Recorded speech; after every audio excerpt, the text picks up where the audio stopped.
করে যারা আজকে আমাদের দাওয়াত মেহমান মুসল্লিরা, আমি অনুরোধ করে বলছি আপনারা আমরা চলতে পারি। আল্লাহর কাছে তৌফিক কামনা করে আমার কথা এখানে শেষ করছি। আসসালামু আলাইকুম ওয়া রাহমাতুল্লাহ।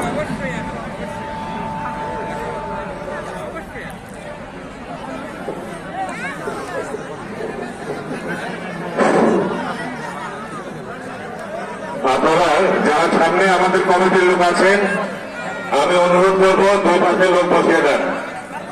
আর যারা খাবার বিতরণ করছেন দয়া করে আপনারা লাইনে পৌঁছায় যান।